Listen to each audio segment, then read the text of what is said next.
स्वर्गलोक में जहाँ देवताओं का वास था, वहाँ एक पवित्र सरोवर के पास गंगा देवी खड़ी थी।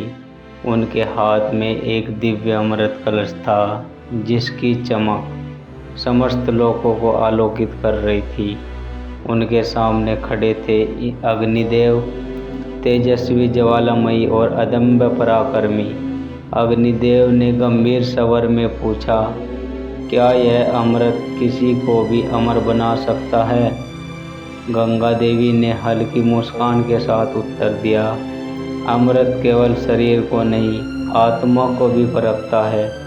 सच्चा अमृत तो केवल उन्हीं को प्राप्त होता है जो इसकी परीक्षा में सफल होते हैं। अग्निदेव ने चुनौती स्वीकार करते हुए कहा, मैं इस परीक्षा के लिए तैयार हूँ। पहली परीक्षा, अग्नि तूफान का सामना। जैसे ही अग्निदेव ने अपनी स्वीकृति दी, स्वर्गलोक में एक भयंकर अग्नि चक्र प्रकट हुआ। वह आग का बवंडर अग्निदेव की ओर बढ़ने लगा।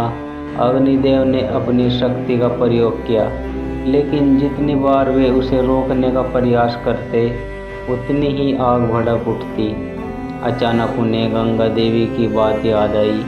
सच्ची शक्ति केवल बाहुबल में नहीं, धैर्य में भी होती है। उन्होंने अपनी आंखें बंद कर ली, हृदय को स्थिर किया और शांत चित्त में खड़े रहे। धीरे धीरे आग की लपेटें शांत होने लगी और कुछ ही क्षणों में पूरा अग्नि चक्र विलीन हो गया। गंगा देवी मुस्कुराई और बोली, पहली परीक्षा पूरी हुई। दूसरी परीक्षा, माया दानव का प्रलोभन। तभी आकाश में माया दानव प्रकट हुआ। वह एक धुएं से बना विशाल दानव था, जिसकी लाल आंखों में छल कपट भरा था। उसने अग्निदेव के सामने एक स्वर्णिम सिंहासन और अमृत का दृश्य प्रस्तुत किया। दानव ने मधुर स्वर में कहा, तुम इस अमृत की परीक्षा क्यों दे रहे हो?